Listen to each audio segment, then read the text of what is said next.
11, Andrew Little. Point of order, Mr. Speaker. I think it's question number 7. Oh, I apologise. Question number 7. By this time of the day, it normally would be question 11, but we've slowed down. Question 11. Question 7, Andrew Little. Get on Mr. Speaker, my question is to the Minister of Labour. Is he satisfied wage and salary earners are getting a fair share of the economy? Mr. Speaker. Honourable Simon Bridges. Mr. Speaker, yes. Growth in our economy has been strong over the past year. The latest quarterly employment survey shows that wages are growing around 1% higher than inflation, and the average full-time wage over the past 2 years has increased around $3,000. This government is committed to continuing to grow the economy, ensuring everyone gets a fair share. Supplementary. Supplementary question, Andrew Little. What practical measures will he take to avoid a repeat of the situation of 46% of wage and salary earners, nearly half the workforce, not receiving a pay rise last year during a period of economic growth, as confirmed in last week's labour market statistics? Honourable Simon Bridges. Mr. Speaker, we've raised the minimum wage every single year we've been in office.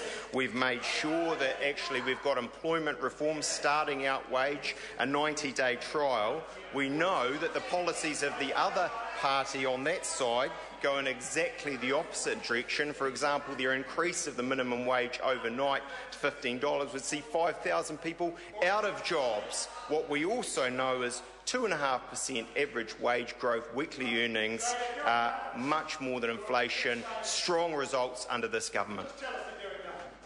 Supplementary. I'm doing my best.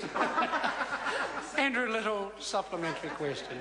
Mr. Speaker, can he confirm that the increase in the labour cost index, which measures the change in the price of labour, was 1.6%, about the same as the rise in the cost of living, meaning the value of wages didn't improve at all last year?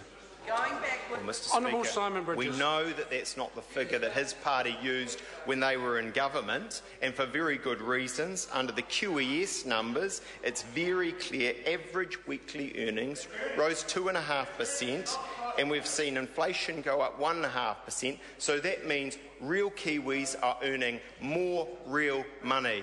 I know the member doesn't like that. I appreciate he's channeling Arthur Scargill, but on this side of the House, we see the wages going up and more people, 84,000 more people in jobs.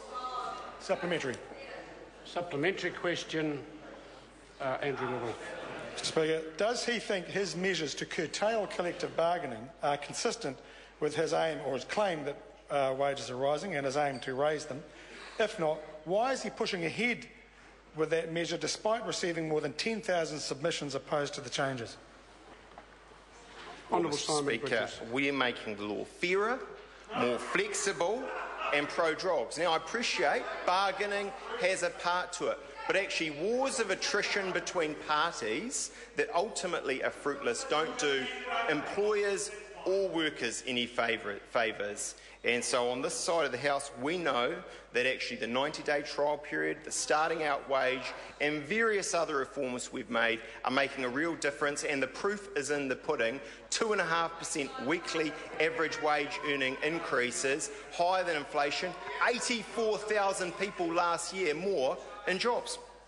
Supplementary. Supplementary question, Andrew Little. Thank you, Mr. Speaker. In light of growing expressions of concern from workers, such as those at Steel and Tube and the Canterbury District Health Board, who can't get a decent pay rise except without industrial action, and from the growing army of chief executives, such as those from the warehouse and the BNZ, who complain that their pay is too much, does he accept that income inequality in New Zealand is now intolerably extreme, and what's he going to do about it? Mr. Speaker, Honourable Simon Bridges. I appreciate that averages are average for a reason, and there are still people doing it tough. But the member opposite is denying the objective facts that actually his party relied on in office, earnings rising 2.5%, a percentage point higher than inflation, 84,000 more jobs, so that there's more real people getting more real money under this government. Question number 8, Chris Ockenvale. Thank you, Mr. Speaker. My question